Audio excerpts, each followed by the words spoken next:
toutes et bonjour à tous. Et dans quelques instants, le départ du Grand Prix d'Europe ici sur le circuit de Jerez de la Frontera, précisément le dernier Grand Prix européen avant l'exotisme du Japon et de l'Australie.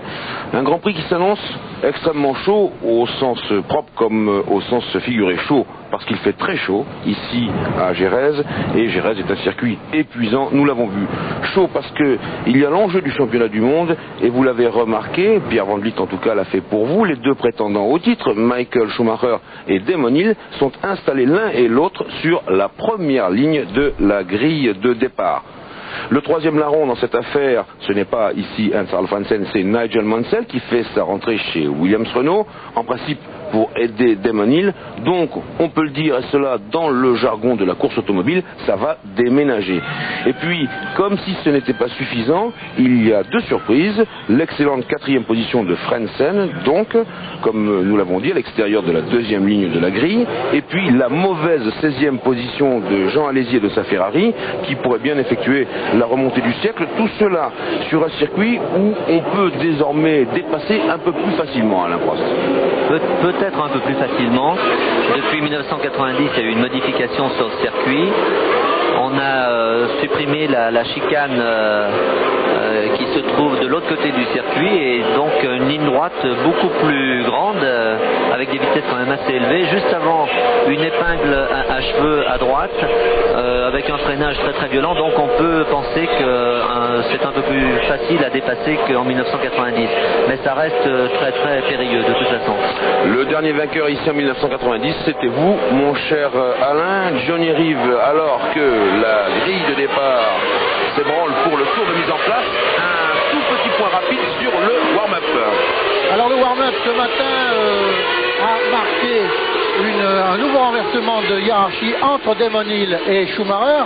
Damon Hill a repris l'avantage lors de cette séance à blanc peut-être, mais qui est quand même significative, car représentative des valeurs. En version course, 8 dixièmes de seconde d'avance sur Damon Hill, de Damon Hill sur Schumacher. Question, est-ce que l'Allemand, qui hésitait entre deux réglages aérodynamiques, n'a pas caché son jeu? En tout cas, sur la liste des temps, il se retrouvait coincé entre les deux Williams-Renault, Mansell ayant réussi le troisième temps derrière lui. Alors on résume cette dernière revue de détail avant le Grand Prix d'Europe. Premier Damon Hill en 1:23.5 au warm-up au rodage dimanche matin.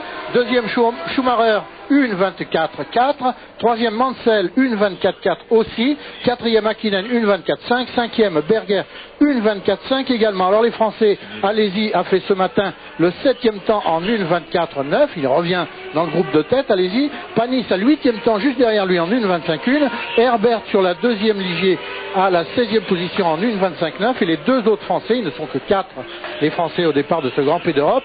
Les deux autres Français, Eric Bernard a eu le 20e temps lors du rodage avec sa Lotus Honda, et Eric Comas le 22e avec sa Larousse Ford.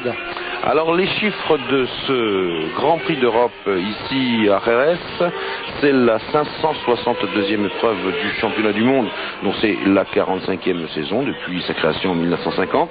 C'est la 14e épreuve du championnat 1994. Les anciens vainqueurs ici à Jerez ont été en 86 et en 89 Ayrton Senna, en 88 et en 90 Alain Prost, en 87 Mansell, soit les 5 Grands Prix d'Espagne, alors que là Schumacher vient de faire un petit essai de départ assez discret. Schumacher, il est à gauche sur votre écran. Damon Hill va venir se placer lui à droite. Et puis pour parler simplement des Grands Prix d'Europe, il y en a déjà eu 4 dans l'histoire, en 83, 84, 85 et 93, alors que la grille de départ continue d'être disposée.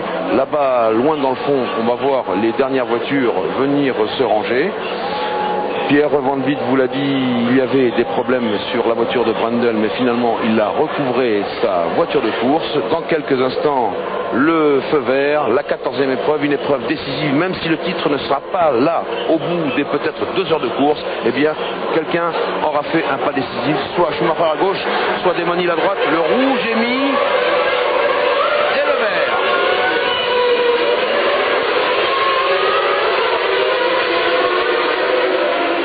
Alors qu'une voiture là-bas est restée collée sur la grille. Damon Hill est en tête.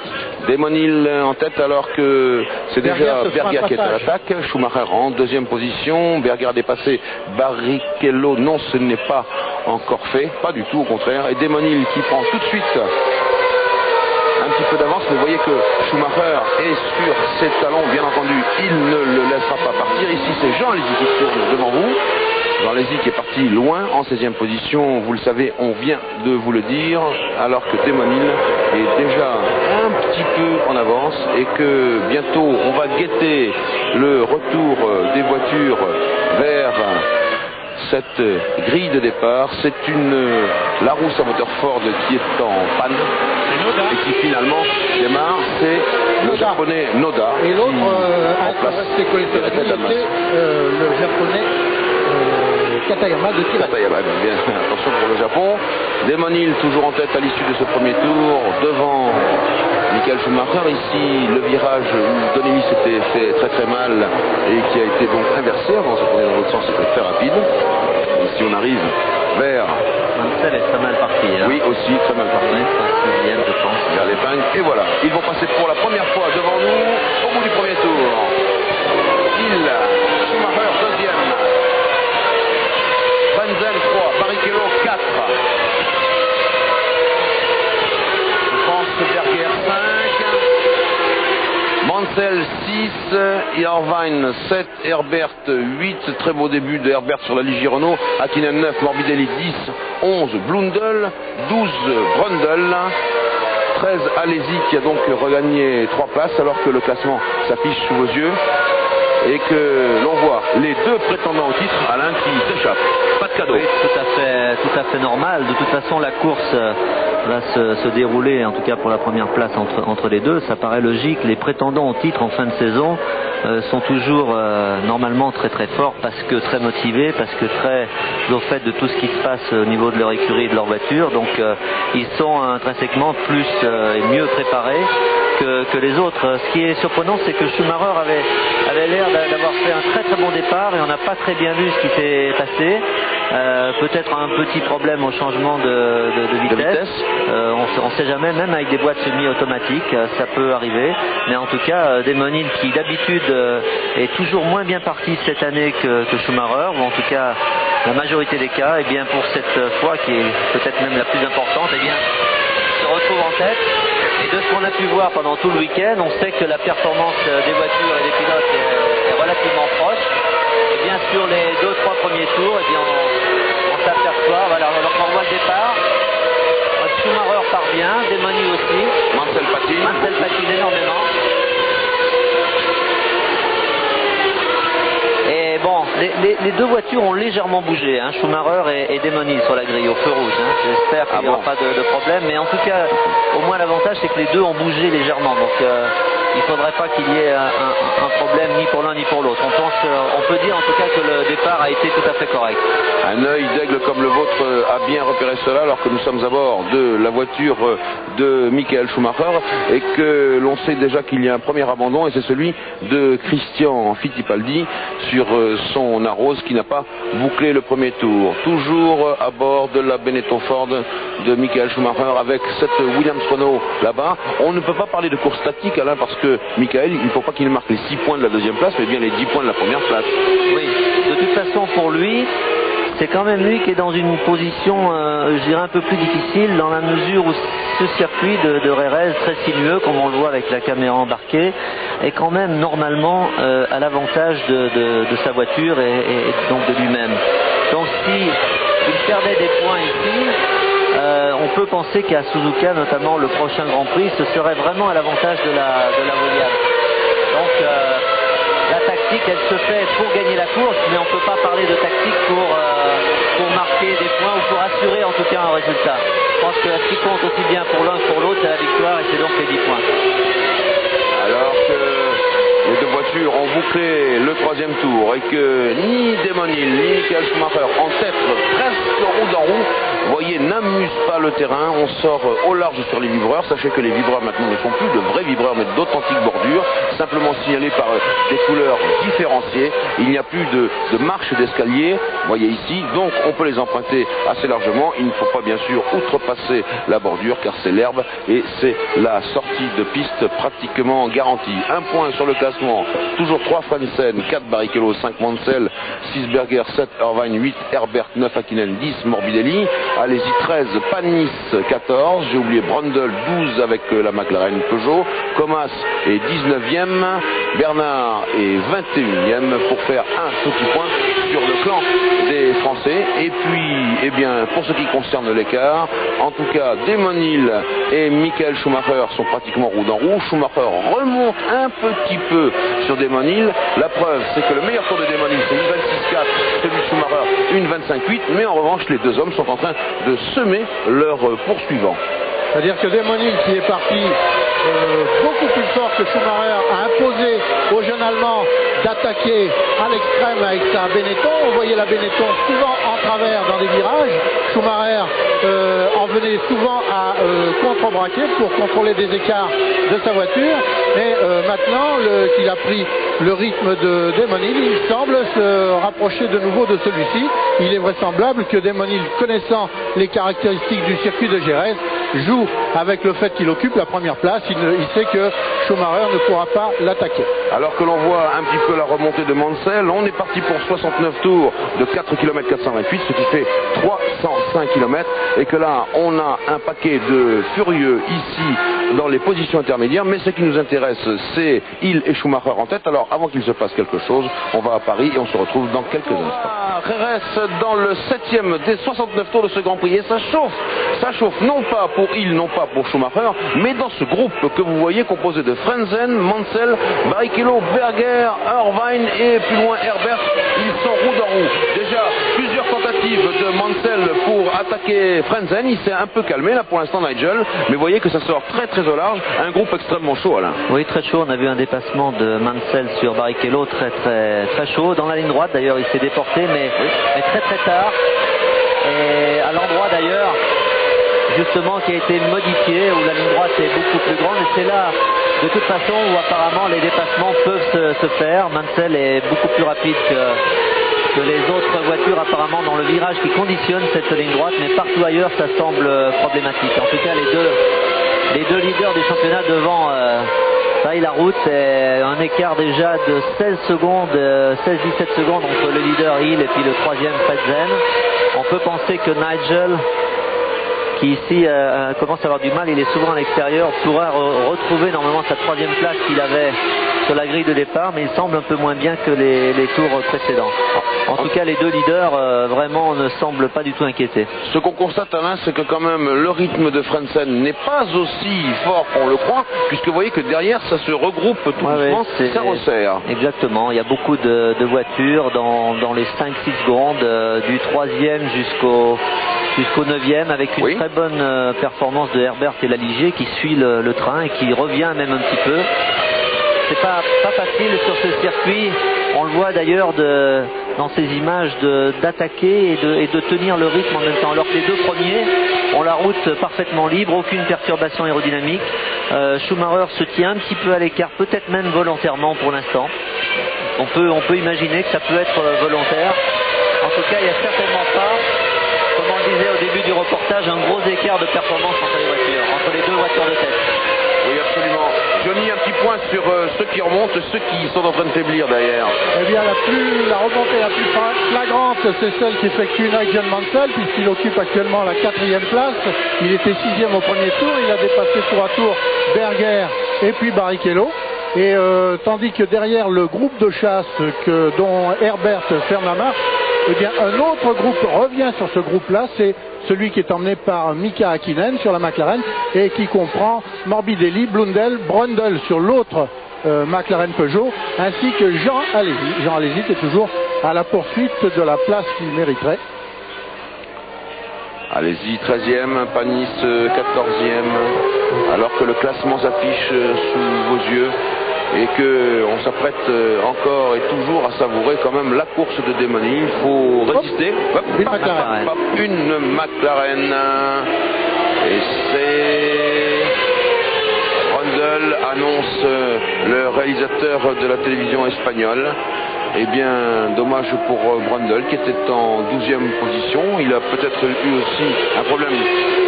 Alors est-ce un problème de moteur, est-ce un problème de boîte? Là, ça apparaît quand même pour être un problème de moteur. Mais on sait qu'au Grand Prix d'Espagne, précisément à Barcelone, la fumée avait jailli comme ça. C'était une boîte qui avait un embrayage qui avait centrifugé et une boîte qui avait explosé. Ceci change-t-il le classement pour notre jeu top position? Eh bien, on va le voir tout de suite. Top position.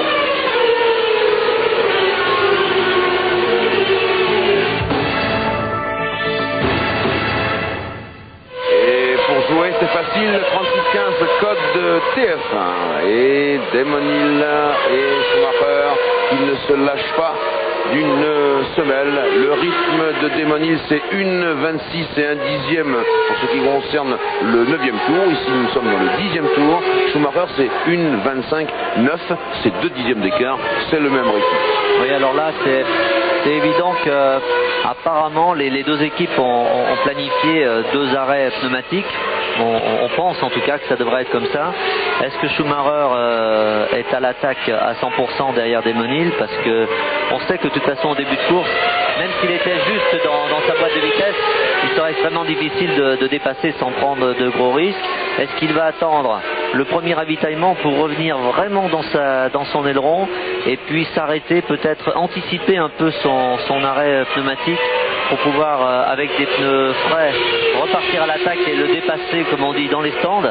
Voilà, c'est un peu la première partie de la question. On va voir très bientôt ce qui va se passer. En tout cas, 25 secondes d'écart entre le premier et le troisième après seulement 10 tours, c'est-à-dire en moyenne 2 secondes et demie au tour. C'est énorme et ça prouve que le train devant est absolument d'enfer. À 100% de leur capacité et les capacités de leur voiture. Les deux pilotes de tête du championnat font le trou et sans incident mécanique, c'est bien entendu entre deux que se joue la victoire. Un train absolument impitoyable. Vous avez dit 2 arrêts. C'est également ce que confirment les techniciens de Goodyear, le manufacturier de pneumatiques.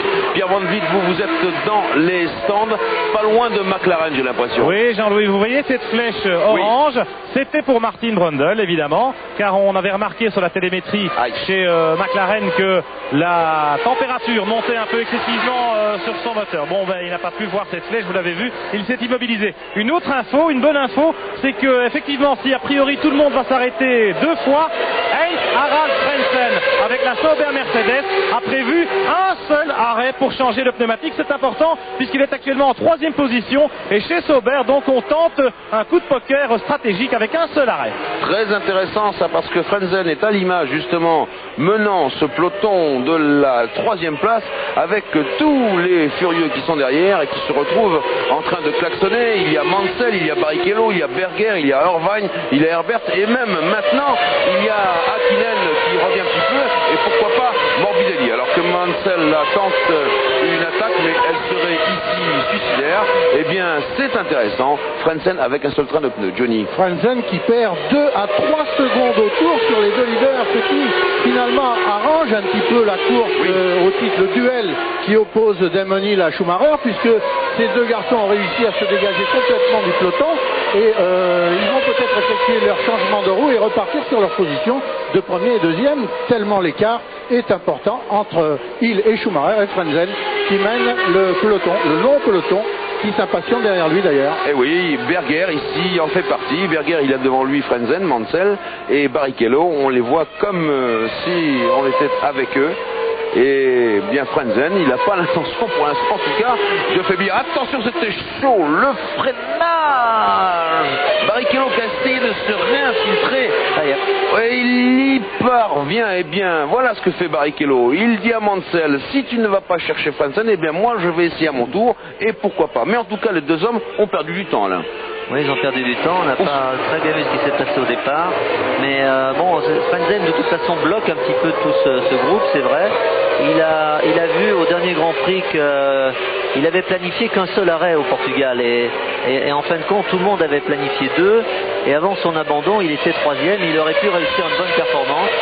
Et il essaye de faire la même chose ici. Et s'il reste en 3e position, pour l'instant, c'est peut-être une tactique qui peut être payante. Voilà, on revoit. C'est Noda qui était perdu au milieu. Mansell qui a failli toucher. Et oui, de passer, ça, il devait être dur, mais on ne peut pas avoir des pilotes ainsi gréés lorsqu'on est en train de jouer une course aussi importante et aussi tactique. Le pauvre Noda, probablement qu'il n'a jamais assisté à quelque chose de spectaculaire. Il était au milieu de la piste, on a essayé de passer à droite et à gauche et il aurait pu occasionner un joli carambolage. Monsieur Noda, faites attention à vos rétroviseurs. En tout cas, je ne sais pas si le pari de Sauber est...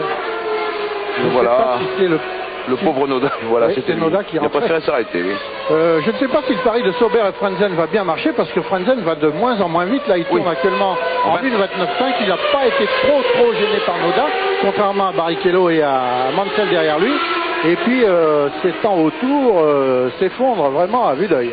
Et oui, c'est-à-dire qu'il a quand même un petit peu forcé la cadence pour tenir tête à Mansell et à Barrichello. Oui. Il a trop demandé à ses pneus. De toute façon, tant que les autres, ses concurrents les plus directs, puisqu'on ne parle pas des 2 leaders du championnat qui sont largement devant, mais sont derrière lui, c'est-à-dire Mansell, Barrichello et tous les autres, pour l'instant, le pari, bon, même s'il va très doucement, c'est pas vraiment un problème.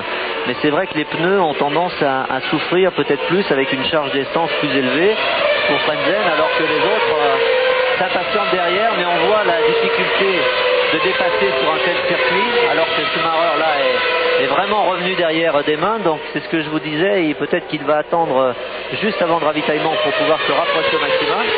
Et en ce qui concerne les dépassements, pour revenir à ça, on voit que Jean, par exemple, qui avec sa Ferrari est toujours 12e, c'est-à-dire il a profité de l'abandon de Brundle, mais il n'arrive pas à revenir. C'est extrêmement difficile à dépasser. Alors que là, nous voyons Fittipaldi qui était très retardé. En tout cas, ce qui est certain, Alain, c'est que chez Benetton, Pierre, on est en train de se préparer. Oui, eh bien, vous venez d'entendre Christian Fittipaldi qui va dire chez Benetton, on s'oriente peut-être vers 3 arrêts. Parce que Schumacher va rentrer. En tout cas, on a préparé la flèche sur son panneau. Les mécaniciens s'apprêtent. Peut-être qu'étant donné le rythme de la course, chez Benetton, eh bien, on tente un autre coup de poker, celui de multiplier les arrêts, ce qui leur a déjà bien réussi en certaines circonstances. Alors Alain, c'est peut-être le moment d'en profiter pour passer dans les stands, pour dépasser dans les stands. Ouais, exactement, c'est ce que je vous disais tout à l'heure, ça semble se confirmer. Schumacher fait le forcing pour arriver le plus proche possible de Damon, c'est-à-dire à peut-être 1/10 ou 2 juste avant son arrêt, qui devrait peut-être se faire soit maintenant, soit le tour prochain.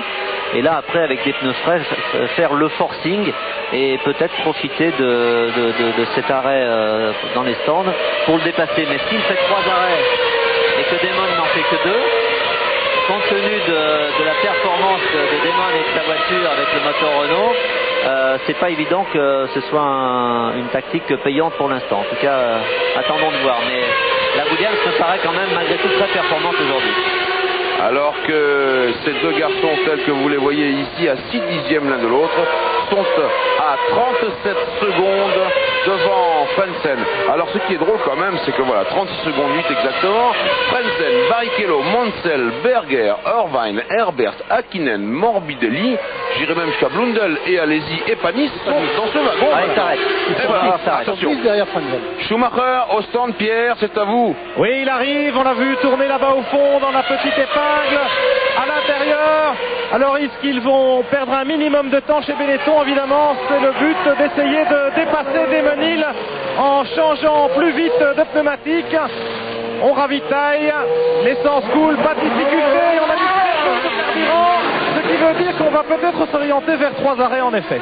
6 secondes et 8/10, c'est pas mal du tout, alors que la caméra du réalisateur espagnol a du mal à retrouver Damon Hill. Le voici, Damon, son dernier tour était en 1:25,742, et il faut quand même bien savoir que quand on a un arrêt de 6 secondes 8 au stand, Alain, c'est plus que ça en réalité. On perd à peu près, en tout cas sur ce circuit, une quinzaine, entre 15 et 20 secondes, donc on voit 17 secondes. Et là, Nigel Mansell qui s'arrête à son tour. On ralentit, Mansell? J'ai rêvé. Non, mais écoutez, dans les stands, et on doit rouler à 80 km/h ici, Jean-Louis, sur ce pit lane assez étroit. Mansell, évidemment, qui était en difficulté en début de course derrière Frentzen. Oui, c'est ça, il y a quelque chose qui ne va pas. Oui, il y a un problème mécanique sur la Williams Renault. On va aller aux nouvelles. qu'il aurait fait une petite touchette. On voit qu'il regarde l'aileron avant, ou en tout cas peut-être un élément de suspension, ce qui serait plus inquiétant. Et oui. C'est pas impossible qu'il ait touché quelqu'un dans sa bagarre. Oui, on change d'aileron, voilà. Change d'aileron avant, il est arrivé, il discute avec...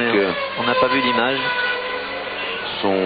Ses managers, les ingénieurs de piste, alors que nous revenons sur la course pour attendre le premier tour de Hill sans Schumacher, et puis Schumacher. Mansell repart. Il a après ce changement de capot avant. 40 secondes. Il a perdu près d'une minute.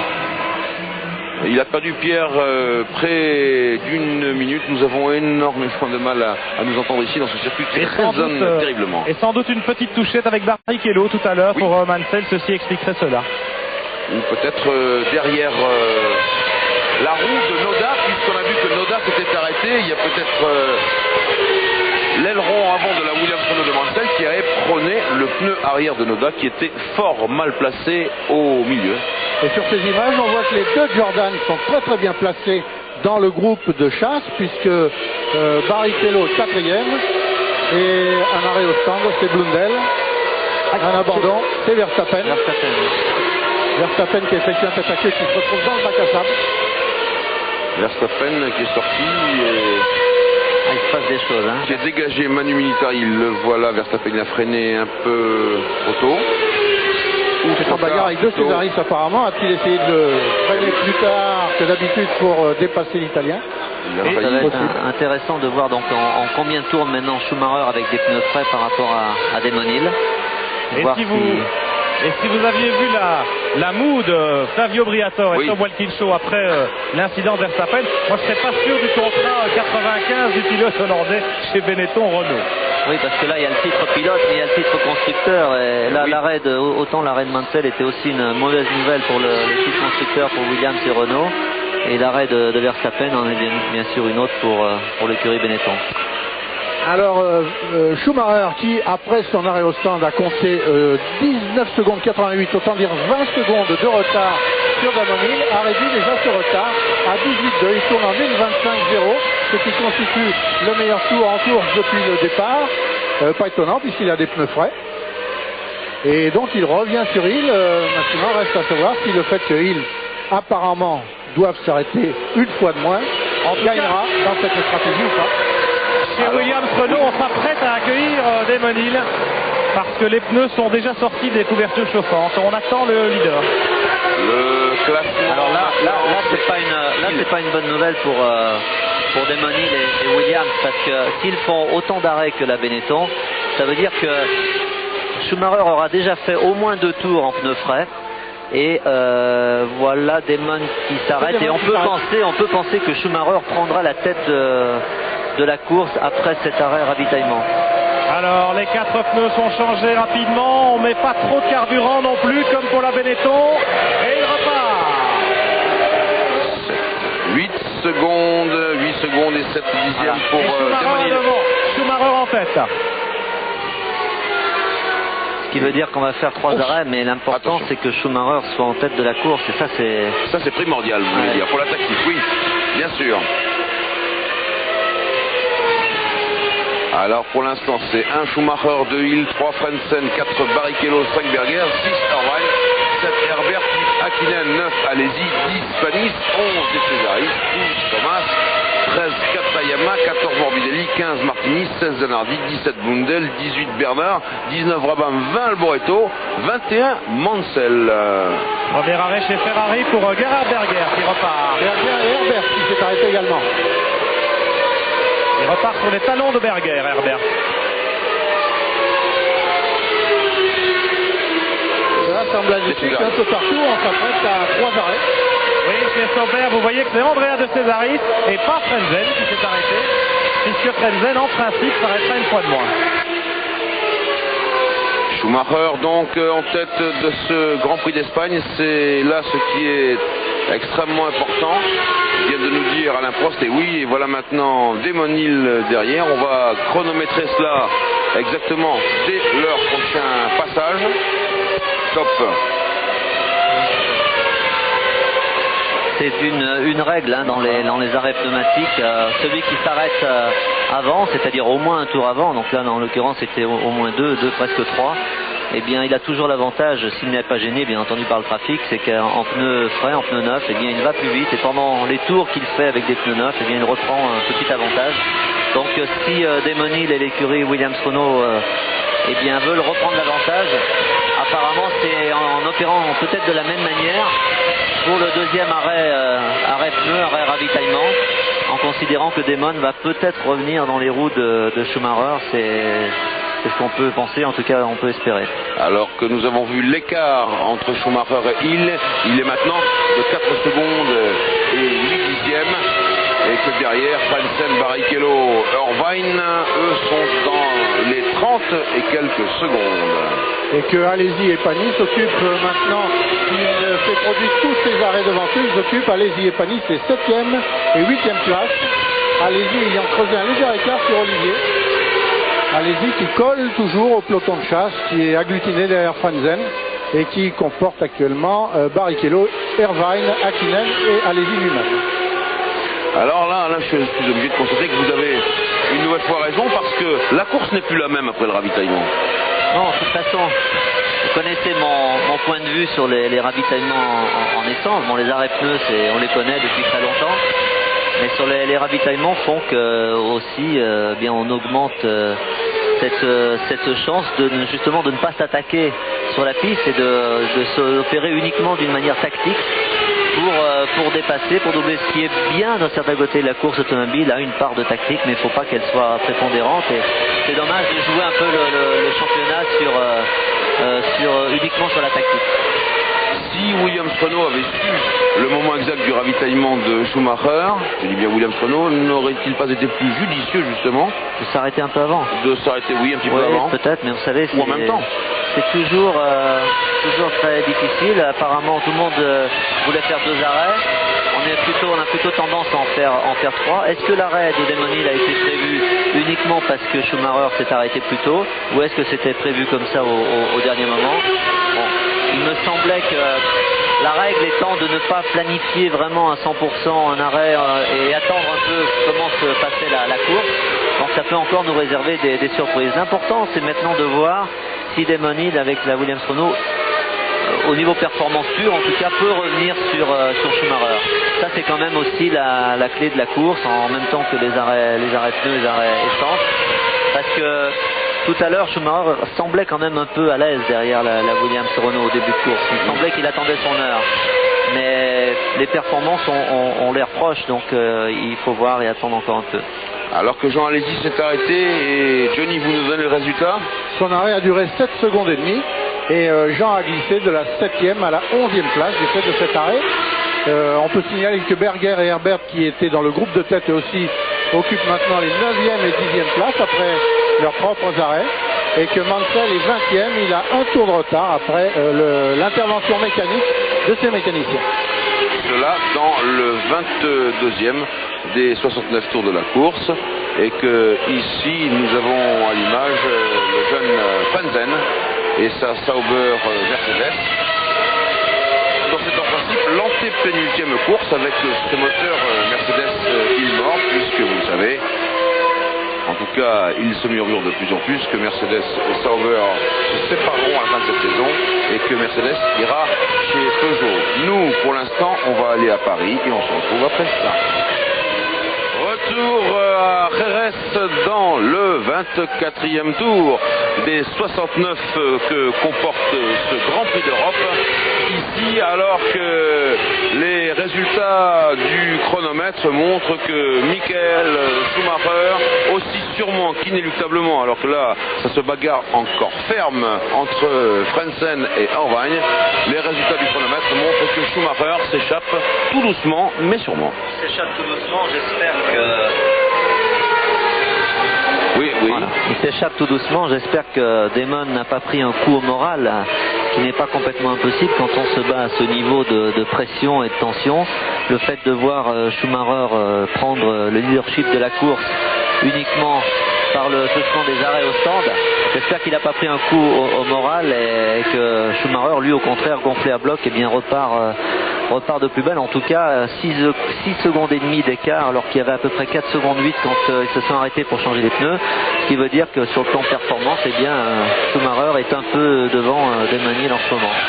Alors que Frentzen, lui, au contraire, eh bien, sans s'être arrêté pour changer de pneumatique, eh bien, il reste à peu près sur le même rythme. Il a même augmenté de cadence, Alain, puisque en début de course, Frentzen tournait en 1,28,5 et maintenant il tournait tout à l'heure, là il vient de faire un tour en 1,28,1, mais il tournait en 1,27,5. À se demander si, en début de course, volontairement, il gardait des réserves pour l'usure de ses pneus. Et là, Schumacher qui prend un tour à De Cesaris. Oui, De Cesaris qui n'est pas très sympa de ne pas bien le laisser passer.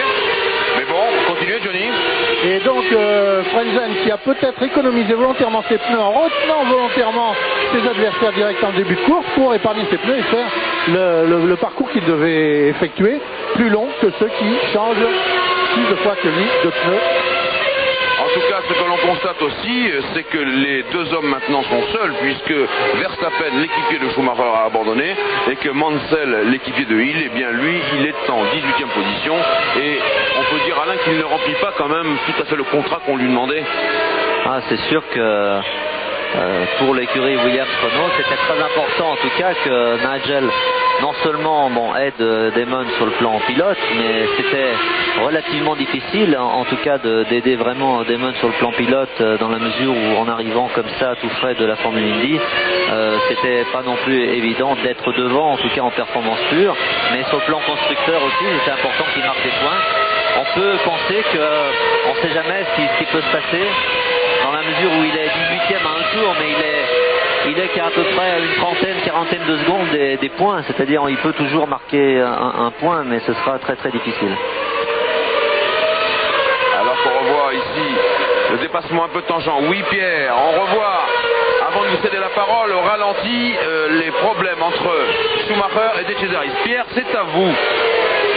Oui, pour venir faire le point des ravitaillements, eh bien dans les 10 premiers, tout le monde a ravitaillé maintenant, y compris Olivier Panis, y compris Eddie Irvine, et il n'y a donc que Frentzen qui n'a pas encore ravitaillé, qui ne s'est pas arrêté et qui va sans doute tenter d'aller jusqu'à la mi-distance. Frentzen qui compte maintenant 20 secondes d'avance sur les adversaires qui le talonnaient en début de course. Le fait de ne pas s'être encore arrêté à son stand lui permet d'avoir 20 secondes d'avance sur Irvine, Hakkinen, Berger qui mènent maintenant la chasse derrière lui. On va voir si, compte tenu du fait que les autres ont mis des pneus frais et que lui a ses pneus qui commencent à être fatigués, on va voir si malgré ce handicap, Frentzen réussit à conserver cet écart, ce qui serait un avantage déterminant pour lui pour la suite de la course. Alors que le classement s'affiche sous vos yeux, 7 secondes et 6 dixièmes entre Schumacher et Hill. Attention, bien sûr, si les choses restent en l'état, rien n'est perdu pour la course au titre mondial, puisque pour l'instant, un point seulement, Johnny, sépare les deux pilotes, je crois. Voilà, un point les sépare, et quel que soit le résultat de ce Grand Prix d'Europe, eh bien tout restera à jouer au Japon dans 3 semaines et en Australie la semaine d'après. Alors que nous allons jouer tout de suite, pendant que c'est un petit peu calme, au jeu top position.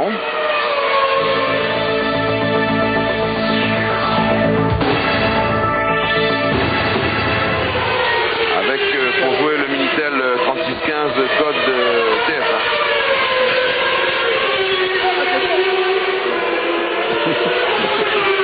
Demesnil là avec la Williams-Renault. À la chasse, mais qui lève un petit peu le pied. Le rythme, c'est Schumacher 1,25,7. L'autre rythme, c'est celui de Hill, 1,26,7. Mais maintenant, il y a tout de même le dépassement des pilotes retardataires. Donc tout ça, c'est un peu élastique quand même. Exactement, mais Damon a, semble-t-il, été gêné plus que Schumacher pour le dépassement. On a vu, il a fait 2 tours où il a perdu pratiquement 1 seconde à chaque tour par rapport à Schumacher. Un peu aléatoire, mais vraiment il ne semble pas en mesure de revenir à la régulière. Voilà, ça c'est pratiquement une seconde de perdue sur. Ça c'est De Cesaris. Voilà. Rappelez-vous un Grand Prix du Japon, je crois que c'était en 1988 où il avait perturbé la marge de plusieurs pilotes, dont la vôtre d'ailleurs, Alain. Ouais, mais c'est très aléatoire. Vous savez, de temps en temps vous dépassez très facilement, vous perdez pas tellement de temps, et puis quand tout se met à aller pas très bien. Et puis on fait un peu confiance. J'imagine que Damon là n'est pas dans une situation vraiment très bonne sur le plan psychologique, mais tout à l'heure on parlait du championnat. C'est vrai que le championnat n'est de toute façon pas perdu. On parlait aussi du fait que ce circuit est quand même plus à l'avantage de Schumacher et de sa Benetton. et que l'essentiel en tout cas pour Damon et l'écurie Williams-Renault, s'ils n'arrivent pas à gagner ce Grand Prix, c'est bien entendu d'au moins terminer deuxième et de préserver les chances pour des circuits qui seront de toute façon plus favorables, et notamment Suzuka la prochaine fois. Mais de toute façon, là, rien n'est perdu puisqu'il subsiste encore au moins un changement de pneumatique et un ravitaillement pour les deux hommes, et vous savez, tout peut arriver. Néanmoins, l'écart est maintenant de 10 secondes à l'avantage de Schumacher. Voici Damon Hill qui roule avec 10 secondes de retard sur l'Allemand. Ça sera quand même difficile à refaire, 10 secondes, en tout cas à la force des poignets ou à la force de son moteur. Alors que ici, les Williams-Renault ont reçu encore quelques modifications. On travaille beaucoup chez Williams-Renault. On continue de travailler dans l'optique du titre mondial avec notamment une suspension arrière modifiée et puis un moteur V10 Renault très adapté à ce tourniquet, pardonnez-moi l'expression, puisque ici le moteur doit s'exprimer aux environs de 50% à pleine charge sur un tour, alors qu'un circuit classique avec des très hautes vitesses de pointe, eh bien, on se promène avec 60-65% de pleine charge sur un tour lancé. Bernard Dudot, lui, a fait travailler ses hommes sur la souplesse d'utilisation du moteur Renault. Je crois que c'est quand même l'un des avantages de ce moteur. Mais de l'autre côté, chez Ford, on a fait aussi la même chose. Oui, c'est vrai, mais Renault travaille beaucoup aussi bien, vous l'avez dit, concernant la puissance que la souplesse. Je crois que les pilotes vraiment sont très, très heureux du moteur, et sur ce genre de tracé, ça ne leur pose aucun problème. Ce qui manque le plus, c'est vrai, c'est certainement un châssis un peu plus agile. Peut-être qu'au niveau aussi usure de pneumatique, aussi confort pilote, la Williams sur un tracé comme celui-ci n'est pas l'idéal, et Schumacher se régale sur ce genre de tracé. On verra ce qu'il adviendra à Suzuka. Johnny Rive, un petit point sur les Français. Alors maintenant que tout le monde, sauf Frentzen, a observé son premier ravitaillement, eh bien derrière Frentzen, l'ordre est un petit peu changé par rapport à ce qu'il était tout à l'heure. C'est Hakkinen qui a gagné par rapport à ses rivaux directs sur l'arrêt au stand. Hakkinen est quatrième devant Irvine, Berger, Barrichello et Herbert. 9e Alesi, 10e Panis, qui se retrouvent sensiblement au niveau qu'ils occupaient précédemment. Morbidelli et Katayama ferment le long échelonnement de ce peloton. Alors que plus loin, nous avons Comas en 15e position. Mansell qui remonte, il est en 17e position maintenant. Bernard sur la Lotus Honda. Mais je le précise, la Lotus avec l'ancien moteur Honda. Bernard est lui en 20e position. 21e Brabham, 22e Fittipaldi qui était très attardé et qui re-rentre à nouveau dans le classement. Le 23e étant un inconnu pour vous, chers amis téléspectateurs. L'Italien Schiattarella qui a fait quelques courses en Formule 1 cette année, sans grand succès d'ailleurs, et qui ici eh bien, a eu du mal à se qualifier. Il l'a fait en tout cas de justesse. 12 secondes de retard maintenant pour Damon Hill, tandis que Frentzen se maintient, mais néanmoins il perd du terrain sur ses poursuivants immédiats. Frentzen va être, le voici, va être la clé de ce Grand Prix si les choses restent en l'état, Alain. Oui, la clé, en tout cas, il est bien accroché à sa troisième place, et puis on peut penser qu'il va faire son arrêt pneumatique dans pas très longtemps. Donc un seul arrêt. Par contre, pour Damon, ça semble un peu problématique, mais il y a quelque chose que je comprends pas très bien, parce que là il tourne en 26.3, le meilleur temps je crois depuis qu'il a changé de pneumatique, ou peut-être un peu moins, alors que tout à l'heure en début de course il a fait des temps en 25.4, 25.5, alors que Frentzen lui augmente sa cadence, donc c'est difficile à comprendre. Peut-être qu'il y a un train de pneumatique qui n'est pas très, très bien, une pression des pneumatiques peut-être mal faite, mal ajustée, alors que Schumacher lui semble vraiment voler une 25-0, donc des écarts de plus d'une seconde au tour par rapport à Damon Hill, ça paraît beaucoup par rapport à ce qu'on a vu tout le week-end.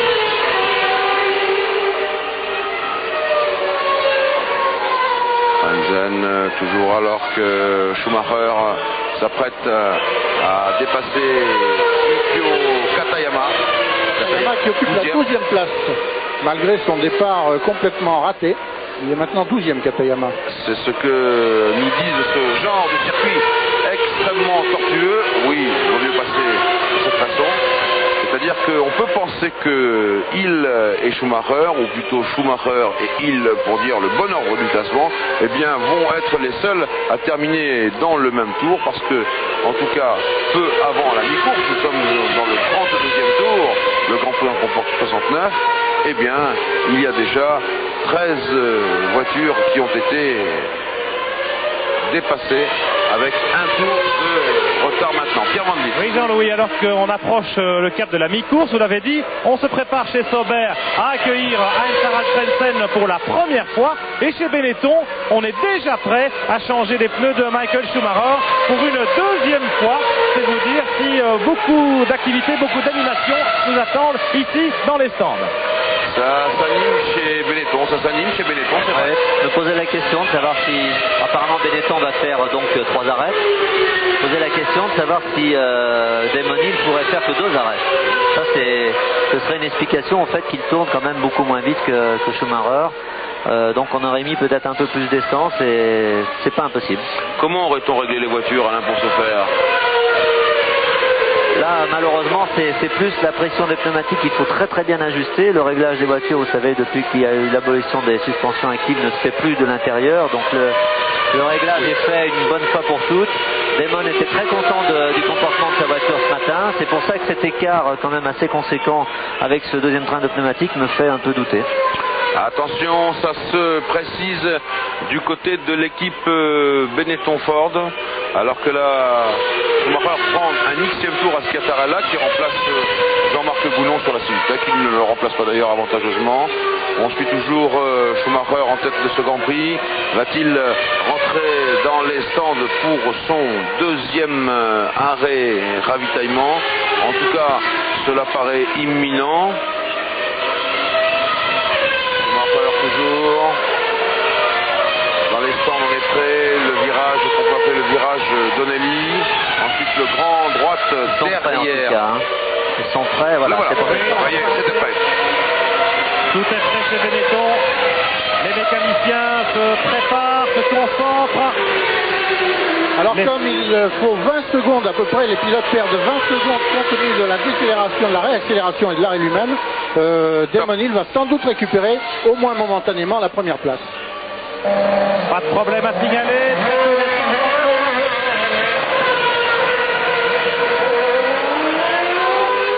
Écoutez, 6 secondes et 6 dixièmes, ça s'améliore. Tout à l'heure, c'était 6 secondes et 8 dixièmes. On surveille maintenant Damon Hill. Il est devant. Et il est devant. Alors là, si le calcul du professeur Prost s'avère exact, 3 arrêts pour Schumacher, 2 arrêts pour Hill, eh bien, on n'en a pas fini. J'espère, parce que ça voudrait dire qu'il y aurait au moins une chance pour Damon et Williams de remporter le Grand Prix, alors s'il y a 3 arrêts à chacun, ça me semble quand même compromis, parce qu'il faut rattraper 13 secondes à la régulière. Alors que Frentzen s'arrête, oui. Pour rattraper 13 secondes à la régulière, ce sera difficile. Ça sera dur. Non, mais Alain, il faut prendre vos responsabilités. Top pour Frentzen. Alors là, on suit là, il y a de l'essence à mettre, il y a des trucs à mettre. C'est jeté d'un peu haut tout ça. Toujours l'essence. Et ça repart. 11 secondes 4 pour Frentzen. Et du coup, c'est Hakkinen, Irvine et Berger qui sont passés, mais bon. Eux aussi doivent s'arrêter encore une deuxième fois, alors que je crois que la caméra de Pierre Van Vliet et de Jean-Luc Villemont nous montre Martin Brundle qui se morfond chez McLaren. Alors là, ça va être intéressant de voir Schumacher qui va normalement et naturellement revenir sur Damon Hill. Et bien entendu, si Damon Hill ne fait pas d'arrêt tout de suite pour les pneumatiques, Schumacher va être beaucoup plus vite.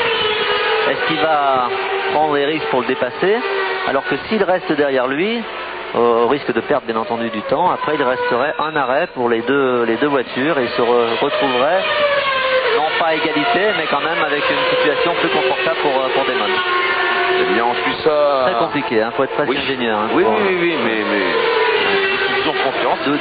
D'où la difficulté des arrêts pneumatiques, enfin arrêts ravitaillement. C'est un peu trop compliqué. Je peux vous apporter une toute petite précision, Alain, c'est que tout à l'heure, lors de son premier tour, départ arrêté, Damon Hill avait perdu 4 secondes sur Schumacher qui lui était lancé, et là c'est l'inverse, Schumacher a perdu 3 secondes seulement dans son tour départ arrêté sur Damon Hill qui était lancé.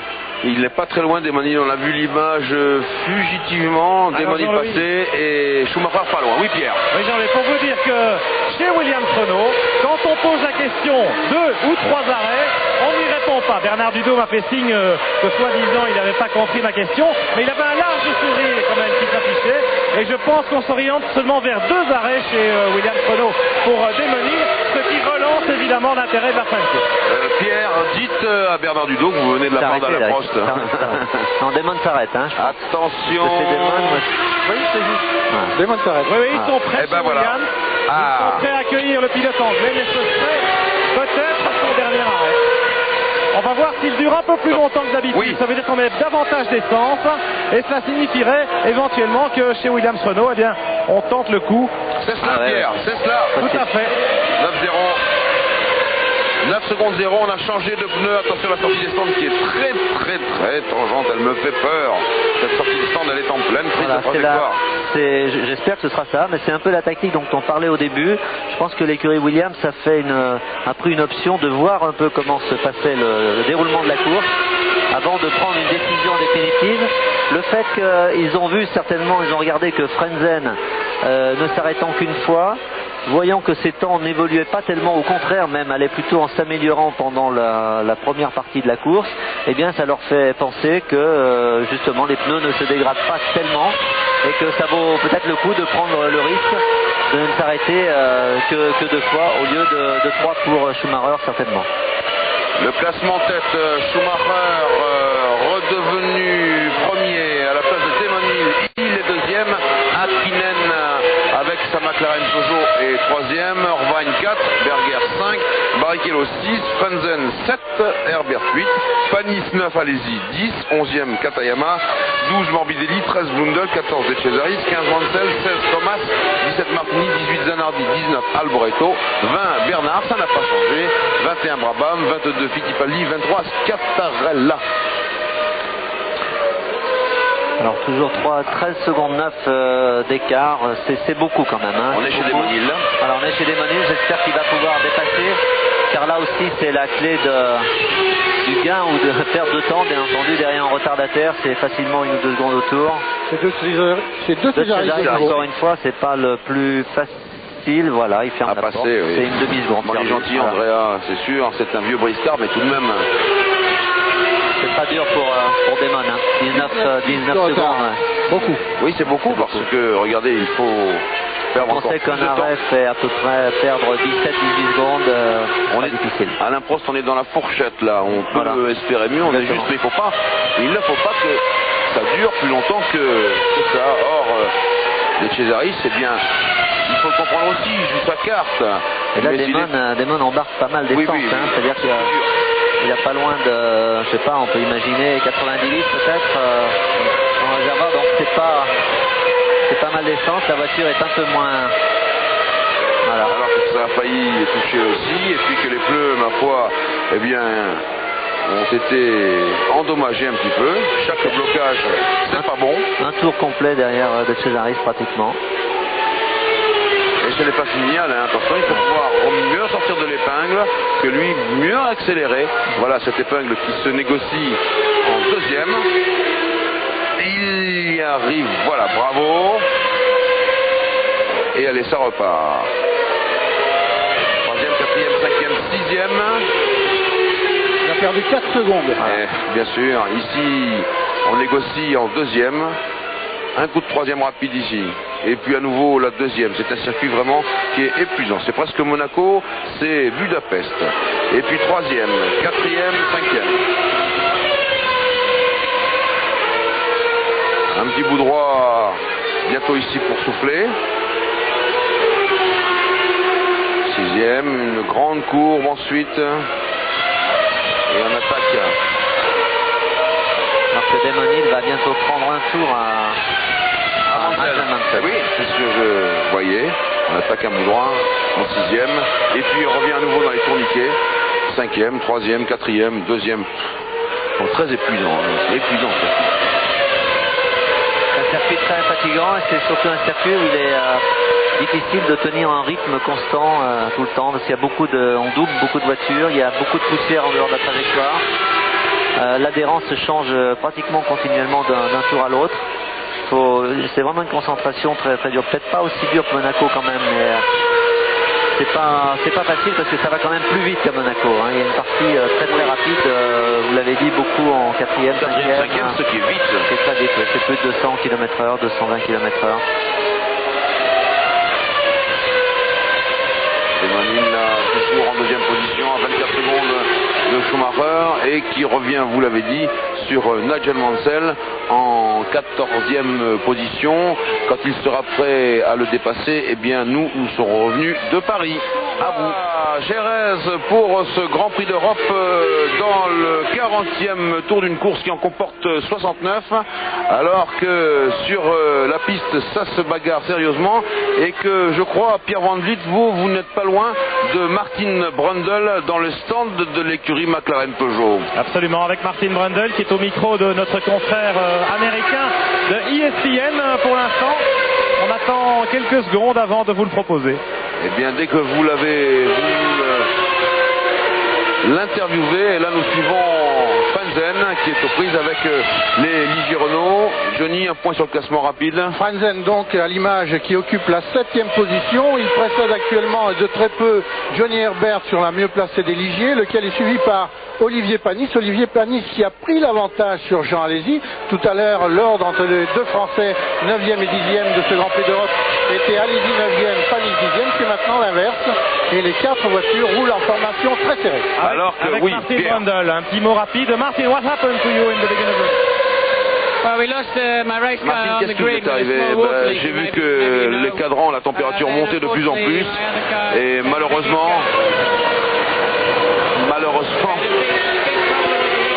nous avons eu un gros problème de moteur. What is your feeling about this race between Michael and Damon, Martin? You have Quel est watched the race votre from the sentiment pit entre Michael et Damon pour le championnat du monde? Michael semble avoir les choses sous contrôle, mais il fait presque 3 secondes sur un tour par rapport à Damon, c'est bien. Thanks a lot for you. Merci Brundle. Oui, Brundle qui nous expliquait que Damon Hill avait perdu près de 3 secondes sur un tour, et ça s'était produit plusieurs fois, et ça bien sûr c'est au cours des dépassements des attardés, des pilotes retardataires, Alain, on l'a vu. Alors qu'on a vu à l'image peut-être que Jean Alesi avait perdu son déflecteur aérodynamique, et que le tour d'avant il y avait des étincelles dans la ligne droite. Je me demandais ce que c'était. Juste après la ligne droite des stands, il a perdu son déflecteur, donc sa voiture va être certainement un peu moins bien balancée aérodynamiquement. Ravitaillement éclair pour Mika Hakkinen avec l'autre McLaren Peugeot encore en course, bien placé. Là aussi on ravitaille très vite, ça veut dire qu'on embarque relativement peu de carburant. Mika Hakkinen qui était en 6e position. Le classement maintenant, c'est Schumacher devant il à 27 secondes, et ensuite un groupe composé de Irvine et Berger. Plus loin nous avons Barrichello qui est à peu près tout seul, Hakkinen, vous l'avez vu, qui vient de ravitailler, et puis un autre groupe de chasse composé de Frentzen, Panis et Alesi. Et comme vous l'avez dit, Alesi a perdu un déflecteur, moyennant quoi eh bien la Ferrari va être plus rétive à conduire, plus difficile, moins d'adhérence. Hop, je crois même qu'il a un autre problème, hein, j'ai l'impression. C'est-à-dire Je me là. demande s'il n'a pas un problème de moteur. Voilà. Ah oui, il est en train de baisser sérieusement de cadence. Oui, tout le monde passe et repasse. C'est bien. Alors que nous avons Berger en 4e position. Jean est en train de solliciter sur son volant. À moins qu'il se soit simplement écarté pour laisser passer Schumacher, qui lui a pris un tour. Peut-être. Mais Vous savez, il a l'air de s'être remis à la cadence des autres. c'est pas impossible. Peut-être qu'il a été simplement à l'extérieur et on a vu un peu de poussière simplement de la piste. Ah non, regardez. Regardez. On l'attend au stand. En tout cas, il y a Berger maintenant qui rentre pour ravitailler chez Ferrari. Top pour Berger. Et allez-y, effectivement, il y avait un nuage de fumée inquiétant dans le sillage de sa voiture. Berger repart. Vous savez, c'est pas du tout impossible qu'en perdant le déflecteur, il y a une pièce qui soit allée dans le radiateur. Et ça, c'est la surchauffe, c'est la peine maximale. Et là, Jean Alesi sera alors obligé de s'arrêter. Il va passer encore devant nous pour un tour possible. Et on a vu un panneau Alesi Box. Et oui, il faut rentrer le plus vite possible. Est-ce que sa voiture va tenir le tour supplémentaire qu'il ne faudrait pas justement dépasser? En tout cas, Alesi, lui, il était en 9e position. alors que Berger était 4e et après son ravitaillement, Berger est 6e. Deuxième arrêt pour Nigel Mansell avec la Williams Renault numéro 2. Nigel Mansell qui est plus du tout dans le coup, vous le savez, ni pour la gagne, ni même pour aider son équipe à marquer les points au championnat des constructeurs. Ce sera peut-être son objectif en cette fin de course. Mansell, un arrêt de 8 secondes. Mansell qui est en 14e position. Alors que Schumacher va bientôt prendre un tour dans les yeux de Gerhard Berger. Je n'ai pas bien vu. Non, c'est Berger que ça se passe. Oui, Pierre? Oui, c'est Berger. C'est Berger et c'est le signe que la Ferrari n'est absolument pas compétitive sur ce type de circuit, Alain. Oui, Berger se débrouille pas mal, mais c'est certainement pas la voiture idéale et surtout pas le moteur idéal, car les pilotes se plaignent beaucoup de la souplesse de leur moteur. Et quand on compare son moteur sur ce genre de circuit à un moulin à café, c'est vrai qu'il est pointu, il est difficile à conduire à bas régime. Voilà, allez-y. Oui. Il immobilise la Ferrari numéro 27. En même temps que la Ligier de Panis. Alors que l'autre Ligier de Johnny Herbert a déjà ravitaillé. Allez-y, repart a priori. Malgré le bruit de fond que vous avez entendu, oui, il repart sans difficulté. Oui. Vous savez, à 80 km/h dans les stands, les moteurs de Formule 1 ont tendance à ratatouiller. Alors que justement, nous voulions expliquer que Alesi et Berger n'avaient pas le même moteur. Berger a un moteur spécial Jerez qui est censé avoir un peu plus de couple. Et ce moteur, Jean Alesi n'en a pas voulu, il n'a pas souhaité l'utiliser. Il préférait son moteur traditionnel.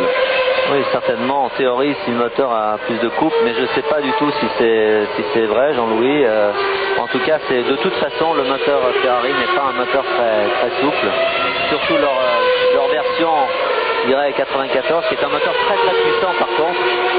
C'est pour ça que sur des circuits très rapides, avec des grandes lignes droites, la Ferrari est redoutable. Par contre, sur ce genre de tracé, il manque souplesse, il manque maniabilité châssis. Et donc ça fait la différence, bien que Berger, malgré son tour de retard, se débrouille pas mal sur ce genre de circuit. Oui, et c'est un moteur qui a bien marché à Hockenheim par exemple, puisque là la Scuderia a remporté le Grand Prix d'Allemagne grâce à sa voiture, grâce à son moteur et grâce à Berger. Mais ici c'est une voiture qui est importante, imposante, alors qu'il y a un abandon et c'est celui du jeune Brabham et que nous allons jouer tout de suite au jeu Top Position.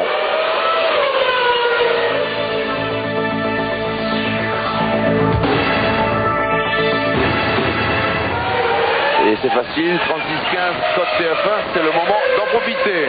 Attention Jean-Louis, attention chez Williams Renault, il semblerait qu'on se prépare à nouveau pour un arrêt. Alors ça voudrait dire que Desmonil finalement ne s'arrête pas deux fois, mais sera peut-être bien contraint de s'arrêter malgré tout à 3 reprises. En tout cas, on a vu un panneau IN avec un drapeau anglais, comme Mansell vient de ravitailler. On se demande si ce n'est pas pour Desmonil. Les mécaniciens sont prêts.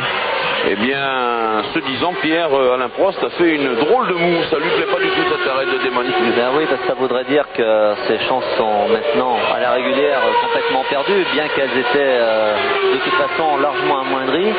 Alors éventuellement, ça peut être la sécurité, c'est-à-dire bon, on pense qu'on a perdu la course et qu'on fait un arrêt pneu pour être plus sûr et pour assurer le coup, pour pas avoir de problème d'usure de pneumatique ou en tout cas d'adhérence précaire en fin de course pour doubler les retardataires. Ça peut être aussi une solution. Encore une fois, la deuxième place n'est pas une très mauvaise chose pour Desmonil et pour l'écurie Williams Renault sur ce genre de tracé. Donc il faut absolument préserver pour eux les chances intactes pour les 2 derniers Grands Prix. Une deuxième place, c'est 6 points et pour l'instant, il y a 1 point d'écart entre les 2 pilotes. Le classement, c'est 1 Schumacher, 2 Hill, 3 Irvine, 4 Barrichello, 5 Hakkinen, 6 Berger, 7 Panzen, 8 Morbidelli, 9 Katayama, 10 Herbert, 11 Panis, 12 Blundell.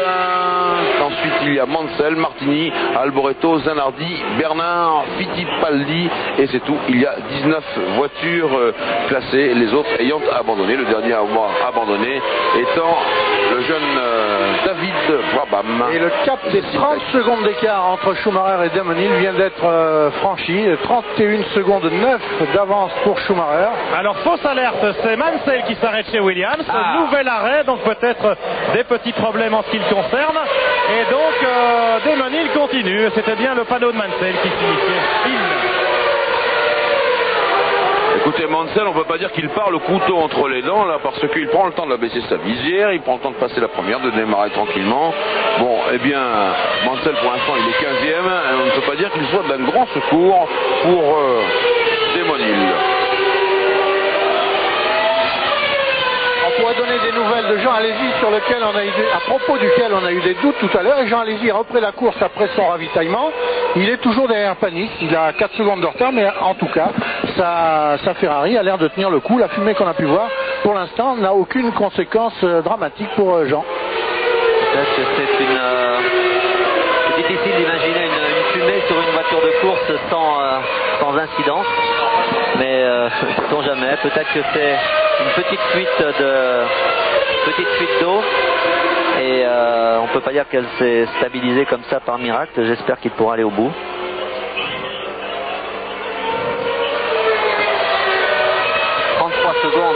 Secondes entre Schumacher et Hill, c'est énorme. Il y a pratiquement capitulation, ce qui veut dire qu'on assure chez Damon le résultat, c'est-à-dire la deuxième place, synonyme de chance intacte pour Suzuka et Adélaïde, où normalement la Williams avec le moteur Renault beaucoup plus puissant devrait être plus à son aise, mais c'est quand même une démonstration de Michael Schumacher sur la Benetton. Et plus que la voiture, je suis plutôt tenté de parler du pilote, dans la mesure où c'est un retour quand même assez exceptionnel qu'il nous fait, dans une situation psychologique très difficile, après 2 grands prix de suspension, un peu nerveux, d'ailleurs on l'a vu dans ses déclarations d'avant-course, mais sur la piste, c'est quand même super. Il domine son sujet cette année avec sa voiture, laquelle voiture n'a pas été aux mains de Verstappen et Leto, n'a pas été compétitive une seule fois cette saison. Pas une fois. Pas une fois, aussi bien en essai qu'en course, c'est-à-dire aucun coup d'éclat, aucune performance notable, donc une domination quand même et une supériorité sur le plan pilote de Schumacher par rapport à ses coéquipiers d'un jour.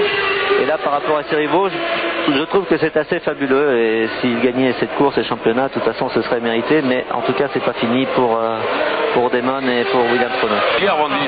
Un retour moins spectaculaire, c'est évidemment celui de Nigel Mansell. Je vous donne une petite information à propos de son dernier arrêt. Il s'agirait de ajustement de l'aileron avant. Vous savez que cet aileron a été touché en début de course, il avait un petit peu bougé, et là Nigel n'était pas satisfait de la tenue de route de sa voiture, et il est rentré pour faire modifier quelque peu son réglage d'aileron avant. C'est peut-être pas vraiment la toute grande motivation dans le chef de Nigel. Il y a fort à parier, Pierre, que c'est en touchant la roue arrière de Noda, du japonais Noda, que Nigel Mansell a touché cet aileron, on lui a changé, mais il ne devait pas être très bien réglé. Il a demandé peut-être un peu plus d'appui à l'avant. L'avantage de s'arrêter pour faire un réglage d'aileron avant et l'inconvénient de perdre 18 secondes me paraît quand même être d'un calcul assez aléatoire. Un calcul à courte vue, vous voulez dire. On revient, là c'est Jean Alési qui est en 12e position. Ça fumait encore tout à l'heure, oui. Excusez-moi, mais je persiste. Ce sera inquiétant quand ça ne fumera plus. Oui, exactement. Ça veut dire qu'il n'y aura vraiment plus d'huile dans ce moteur, et là on pourra craindre le pire. J'ai plutôt l'impression que c'est de l'eau, mais... Oui, ou de l'eau. Attention, ça c'est Mika Häkkinen avec Michael Schumacher, alors que précédemment nous voyions, hop, c'est allé loin, il y a du sable. Avec une voiture arrêtée dans le bas-côté. Dans le bac à gravier, nous voyions, Mansell. Ah ben ça alors. Et il est bien posé sur le ventre de sa Williams. Si vous voulez mon point de vue, je pense que c'est la fatigue, parce que c'est pas évident de passer de la Formule Indy à la Formule 1 sur ce tracé.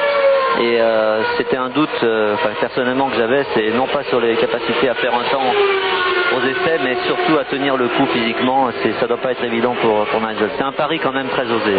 Alors que Michael Schumacher a quelques problèmes, on va voir comment ça va se passer ici pour attaquer Mika Häkkinen qui braque sec devant. Bien sûr qu'il y a la profondeur de champ des caméras qui joue, mais enfin Häkkinen pour l'instant il est en 3e position.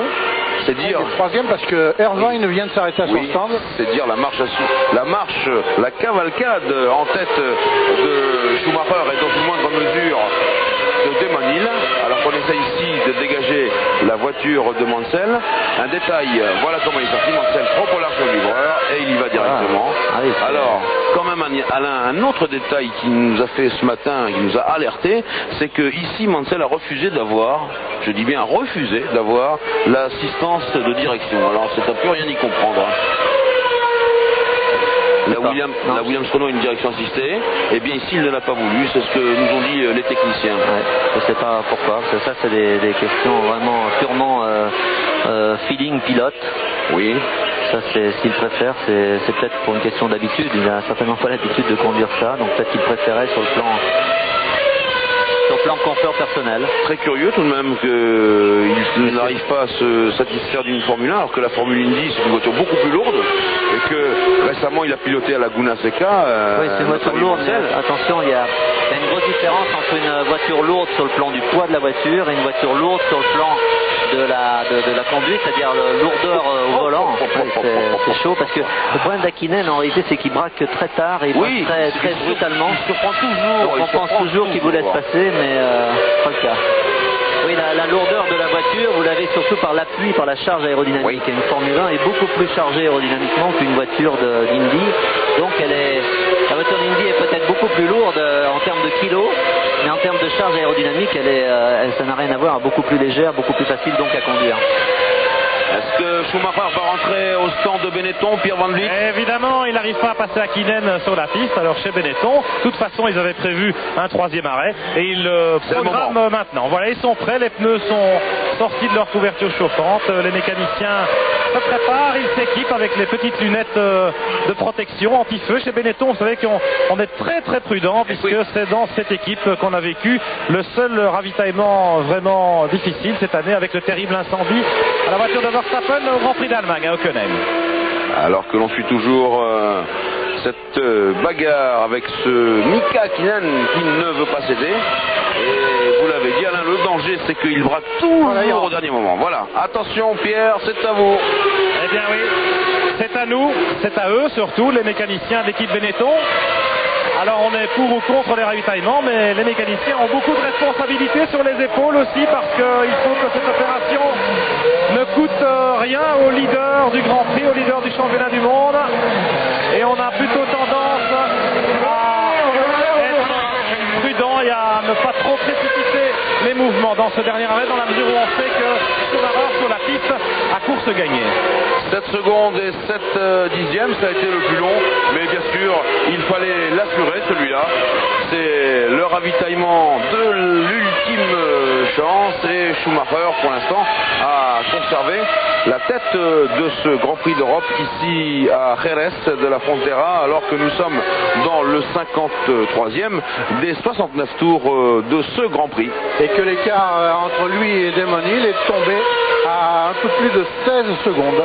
Alors que l'on a dégagé la voiture de Mansell et que l'on dégage ici celle de Cesaris. Alors, nous n'avons pas parlé de Frentzen, nous ne l'avons pas oublié. 1 Schumacher, 2 Hill, 3 Hakkinen, 4 Irvine, 5 Barrichello, 6 Berger et 7 Frentzen. On en est là, il faut le surveiller, Frentzen, puisque vous savez que lui, il a tenté de faire le Grand Prix avec un seul changement de pneu et un seul ravitaillement. En l'état actuel des choses, une seule écurie place ces deux voitures dans les 6 premiers. Dans le groupe de pilotes qui marquent des points au championnat du monde, c'est Jordan, dont les pilotes Irvine et Barrichello sont 4e et 5e.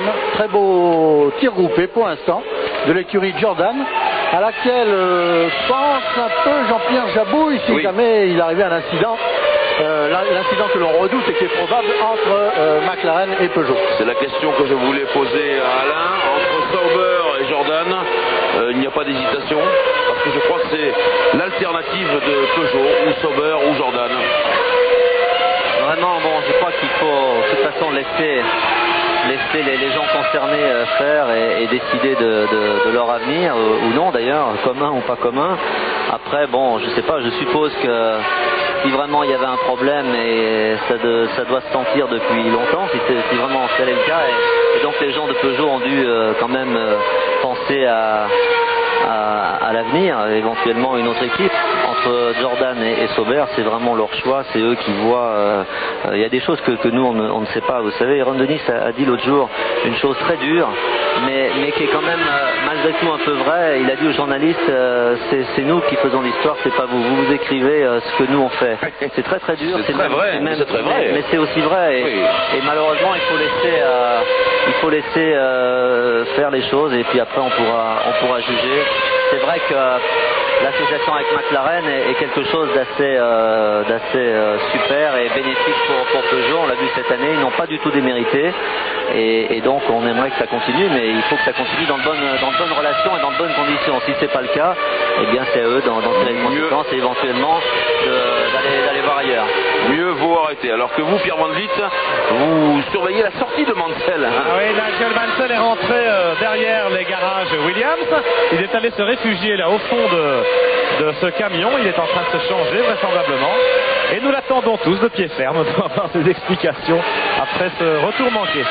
Alors que nous avons vu Frentzen concéder un tour à Michael Schumacher, mais nous avons vu aussi un très beau geste de la part de Frentzen qui a sportivement laissé passer son compatriote et néanmoins ami qui est en tête du championnat du monde de Formule 1, et cela donc à maintenant 3 Grands Prix de l'arrivée, puisque ce Grand Prix d'Europe n'est pas encore tout à fait jugé. Nous sommes dans le 55e tour et la course en comporte 69, et on sait qu'ici à Jerez tout peut arriver. Il y a, je vous le disais ce matin dans Automoto, il y a eu 5 Grands Prix d'Espagne ici et ils ont tous été formidablement disputés, notamment, je rappellerai pour mémoire, cette course extraordinaire de Senna et de Mansell qui s'était achevée par la victoire de Senna avec 14 millièmes de seconde d'avance seulement sur Mansell. Là, ce n'est pas le cas pour l'instant. Il est à 15 secondes de Schumacher et on ne voit pas ce qui pourrait empêcher la marche vraiment triomphale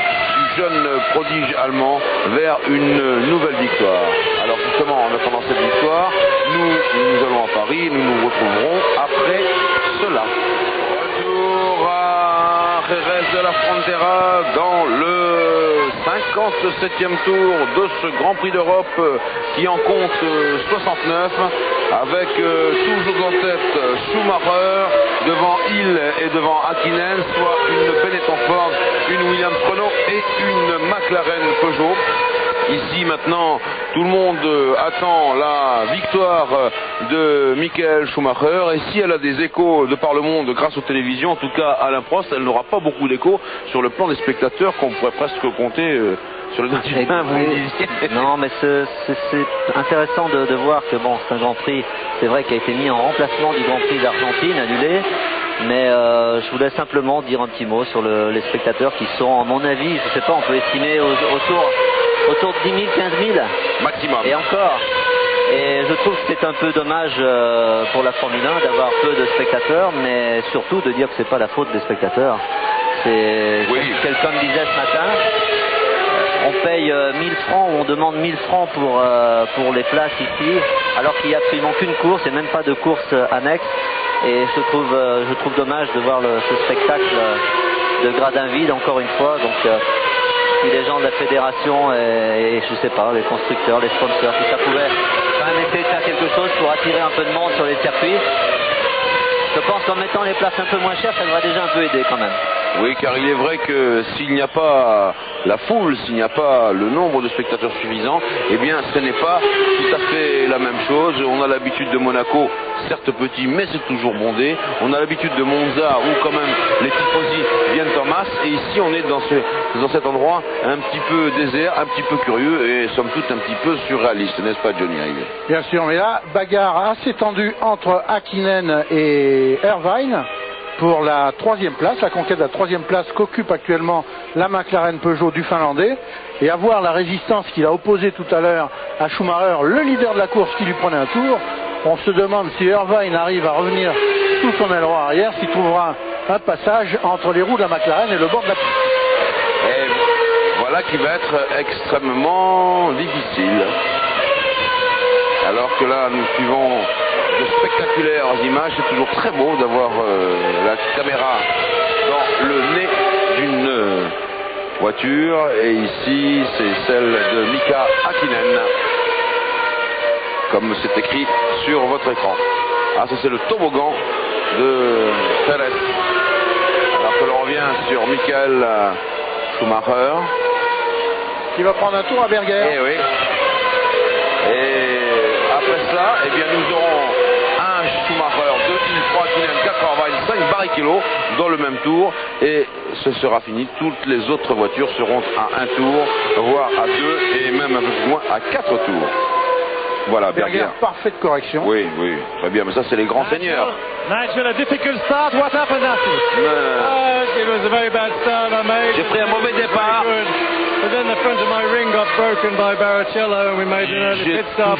And then the car wasn't the same again. And the end result was I lost the back end, ran the fast left-hander and had a big spin, and that was my fault. It was an interesting day. Thank you. Was it physically difficult? Est-ce que c'était difficile? I'm just a little bit disappointed. Non, je suis oui, un petit peu déçu. Il dit, Nigel dit donc qu'il a touché Barrichello et qu'il a eu un problème d'aileron qu'on a vu, donc il s'est arrêté pour changer d'aileron. Et il dit qu'après la voiture n'était pas tout à fait pareille et qu'il a perdu le contrôle de la voiture dans la grande courbe qu'on a vue d'ailleurs. Et il est parti en tête à queue, qu'il est très, très déçu, apparemment pas fatigué mais très déçu. Ce n'était donc pas Noda, c'était Barrichello qui est en 5e position. Oh là, ça a fumé sur le freinage, j'espère. Barrichello d'ailleurs. C'est Barrichello qui est en 5e position et qui est précédé par Irvine, son équipier. C'est bien serré à droite pour laisser passer Schumacher, qui lui prend un tour, à lui aussi. Oui, Irvine qui fait quand même une très belle saison. On a parlé beaucoup, même énormément de Barrichello depuis le début de l'année. On a parlé d'Irvine, mais souvent en mauvais termes, puisqu'il a quand même été impliqué dans pas mal d'accrochages ou d'incidents. Mais jamais, disons, du bon côté. Et pourtant, il est quand même assez souvent devant Barrichello. Et c'est quand même assez intéressant parce que c'est un peu le propre de la Formule 1 et d'ailleurs un peu le problème, c'est que suffit qu'un pilote fasse une très très bonne performance et on en fait déjà une star et en tout cas du pilote de demain, alors que bon, des gens comme Irvine qui sont peut-être un peu plus discrets sont considérés un peu au second plan, alors qu'il fait mieux que se défendre par rapport à lui. Bien sûr, mais ça c'est la justice immanente et nous l'avions dit en son temps à la Fédération internationale au moment du Grand Prix du Brésil. Irvine ne portait pas seul la responsabilité de cet accident qui aurait pu être catastrophique et finalement tout le monde s'en était à peu près bien sorti.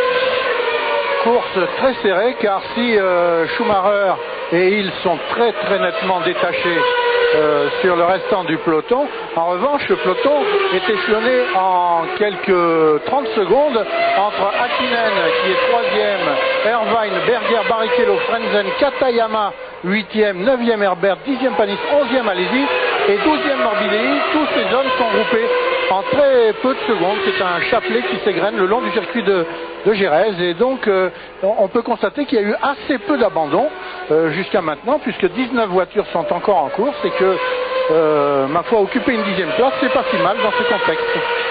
Nous sommes maintenant dans le 61e tour, plus que 8 tours pour Michael Schumacher, soit un peu plus de 35 km avant de rallier la ligne d'arrivée. On n'en dira pas plus, on ne va pas lui porter malchance, mais Schumacher pourrait emporter ici la 8e victoire de sa saison. Et vous savez, il l'a dit lui-même, nous l'avons nous aussi dit plusieurs fois, il a été suspendu pour 2 courses. C'est là le retour du grand Michael, on va l'appeler comme cela maintenant.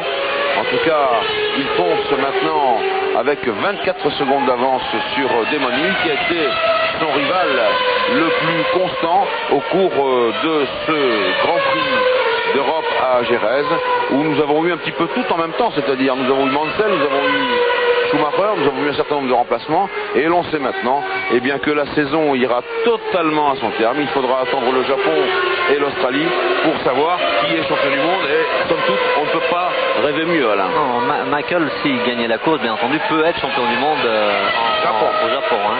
Mais en tout cas, on n'a pas eu vraiment la course qu'on attendait. On pensait quand même avoir une lutte beaucoup plus serrée entre Schumacher et Damon Hill, ce qui prouve encore une fois on l'a vu depuis le début de la saison, les essais et la course sont deux choses très différentes et que pour battre Schumacher en course avec sa voiture, eh bien il faut que ses adversaires soient... Oui, c'est une crevaison de Barrichello, c'est pour ça qu'il s'est arrêté et que Berger est passé 5e.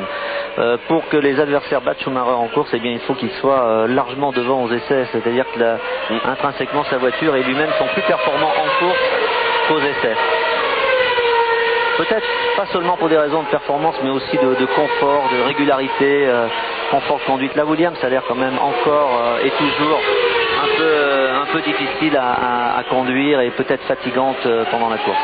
Une petite anecdote, Jean-Louis, c'est que chez McLaren, il y a eu une panne électrique et tous les écrans de contrôle chez McLaren sont éteints, ce qui a poussé Ron Dennis et Mansour Roger à aller à côté chez Peugeot pour suivre la course en compagnie de leur partenaire motoriste. Voilà, dans l'état actuel de leur relation, c'est rigolo. Gauche à droite, Jean-Pierre Jabouille, et puis Jacques Levacher, Ron Dennis et puis Mansour Roger. Alors que nous revenons ici sur Michael Schumacher et cette splendide Benetton Ford, très constante comme voiture, une voiture dont on ne dira jamais assez les qualités, une voiture assez réduite dans ses mesures avec un moteur extrêmement performant.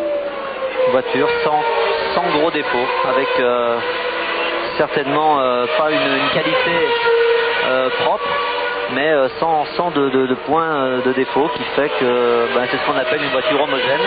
Et le pilote peut s'exprimer en toute quiétude à son volant, et c'est ce que fait admirablement Schumacher. On peut même dire, Alain, je crois que sa plus grande qualité, c'est d'avoir Schumacher au volant, parce que pendant l'absence de Schumacher, on a vu que les Benetton étaient complètement absentes de la bagarre en tête. Verstappen et Netto, malgré toutes leurs qualités, ce sont de très bons pilotes, n'étaient pas là comme Schumacher, qui non seulement est à l'avant, mais il est devant. Ah, exactement. C'est pour ça que je disais sans de gros avantages techniques. Mais il faut le dire quand même pour les gens qui ne le savent pas, qui ne suivent pas quotidiennement la Formule 1, quand Schumacher, après ses 2 courses de suspension, est revenu la semaine dernière au Portugal, eh bien il a pris la voiture de Verstappen, non même pas sa voiture, la voiture de Verstappen, il est allé pratiquement, je pense, 1 seconde et demie, 2 secondes plus vite, donc sans que ce soit très dur pour Verstappen, il faut quand même dire les choses comme elles sont, il est au-dessus pour l'instant. Ce que vous avez dit d'ailleurs, Alain, au moment du Grand Prix du Portugal, c'est que l'homme conservait l'avantage sur la machine, et à ce propos, nous avons reçu un volumineux courrier à TF1 nous disant, oui, c'est ça qu'il faut dire, c'est vrai que s'il n'y a pas le pilote, eh bien, ma foi, la machine, elle a beau être la meilleure du monde, elle n'était pas bien classée, et on l'a vu effectivement avec les Benetton Ford sans Schumacher. Alors après la crevaison de Barrichello, qui a glissé au classement, qui est maintenant 13e, eh bien il n'y a plus d'écurie qui place ces 2 voitures, ces 2 pilotes dans les 6 premiers.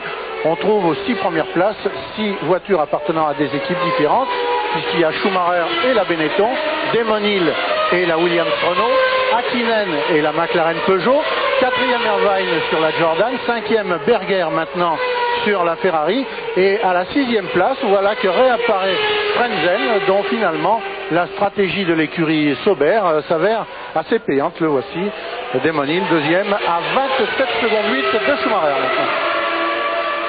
Damon Hill et sa Williams Renault,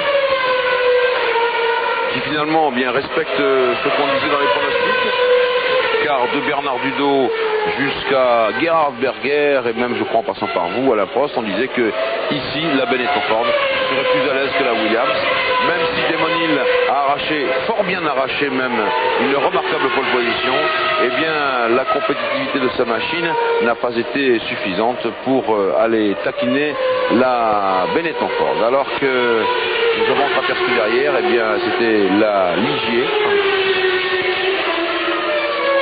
propos de laquelle équipe, on peut dire que c'est elle qui effectue le plus joli tir groupé maintenant que Barrichello a crevé, puisque les deux ligiers roulent en 8e et 9e position, 8e Herbert et 9e Panis qui précèdent, les deux ligiers précèdent Jean Alesi qui résiste toujours, dont la Ferrari fumante résiste toujours. Alesi qui est en 10e position pour l'instant, alors que nous sommes dans le 65e des 69 tours. Vous voyez que l'arrivée est très très proche.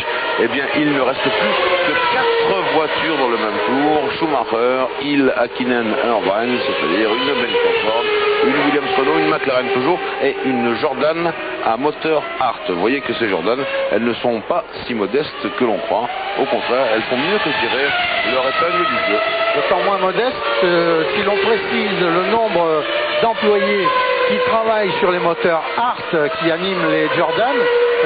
Chez Ferrari, je crois qu'au département moteur, il y a quelque chose comme 150 ou 200 personnes. Chez Renault Sport, c'est à peu près pareil, 150 personnes pour préparer les moteurs de Formule 1. Eh bien, chez Brian Hart, ils sont 24, y compris le patron, pour faire des moteurs qui ont un comportement en Formule 1 beaucoup plus qu'honorable, puisque là, Irvine est en 4e position et il menace, il ne menace peut-être pas, mais il talonne Hakkinen. Et il est prêt sur les talons d'Hakkinen à profiter d'une défaillance du Finlandais pour accéder au podium de ce Grand Prix d'Europe. Michael Schumacher toujours.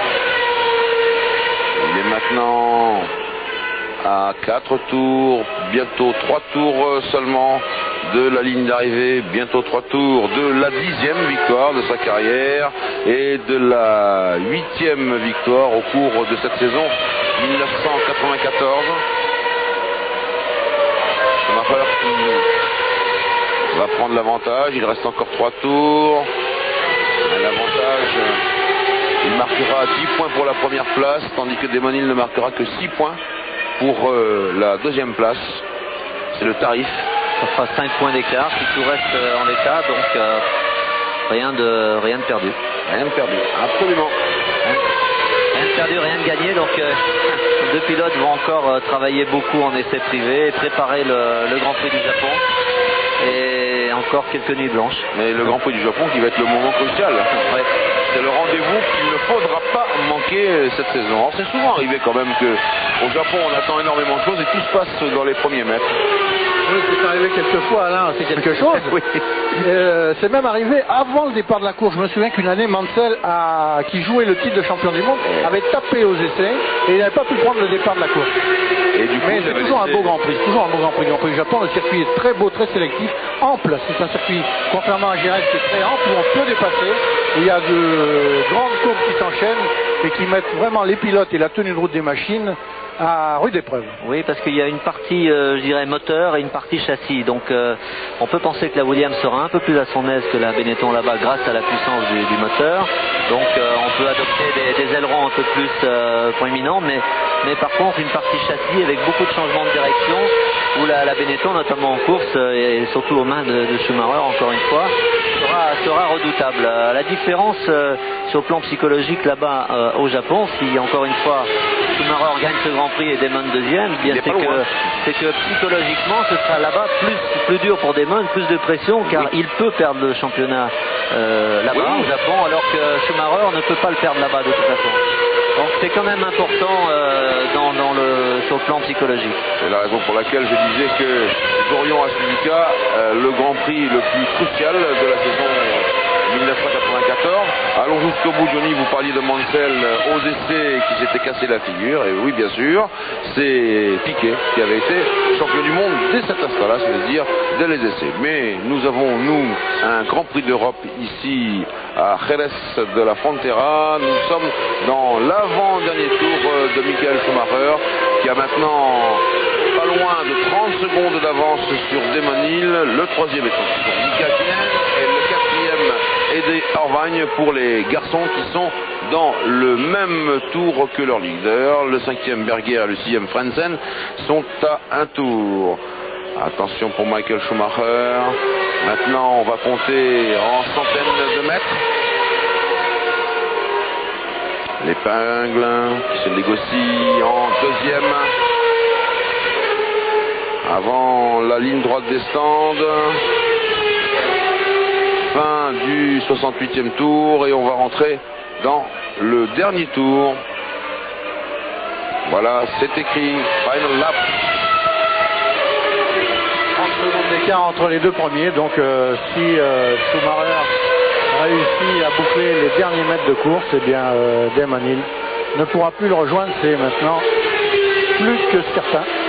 Damon Hill qui va donc marquer 6 points, Schumacher 10 points. La différence sera, comme le disait Alain, de 5 points à l'issue de cette course et tout restera à jouer au Japon et en Australie. Il faudra se lever tôt. Voilà le classement qui apparaît sous vos yeux.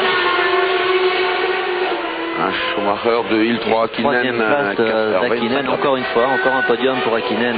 Le 7e pour Peugeot. C'est quand même super d'être devant. Je pense surtout à Ferrari d'ailleurs, parce que c'est quand même une équipe très prestigieuse qui a des moyens énormes et qui est là depuis tellement longtemps. Pour la première année de l'association McLaren-Peugeot, encore un podium. Fiabilité, performance, bon, ça commence à marcher, ce serait dommage. Attention, bientôt les derniers mètres, le virage d'Onelli, le dernier virage à droite, l'épingle à gauche à l'entrée des stands. Michael penche une dernière fois, vise une dernière fois la trajectoire, regarde dans ses rétroviseurs. Et voilà la ligne et le drapeau. Top, il l'a passé. Presque au ralenti. Voilà une nouvelle victoire de cette sensationnelle équipe Benetton-Ford qui est en train de se congratuler avec Samuel Guinchot, Flavio Briatore, Johan Villadelprat, nous les voyons tous les uns après les autres. Oui, c'est une très belle victoire. Michael Schumacher, le vainqueur, c'est lui derrière, ça passe à fond de train avec Damon Hill, et puis c'était Herbert sur la Ligier, Renault à un tour, et puis Panis n'était pas loin non plus. Le classement de ce Grand Prix d'Europe, pour ce qui concerne les 6 premiers: 1, Michael Schumacher sur Benetton Ford, 2, Damon Hill sur Williams Renault, 3, Mika Hakkinen sur McLaren Peugeot, 4, Eddie Irvine sur Jordan Hart, 5, Gerhard Berger sur Ferrari, 6, Heinz Harald Frentzen sur la Sauber Mercedes. Voilà le classement des garçons et des voitures qui marquent des points dans ce Grand Prix d'Europe. Nous allons aller à Paris et puis nous nous retrouverons ensuite pour le podium de ce Grand Prix d'Espagne. Et puis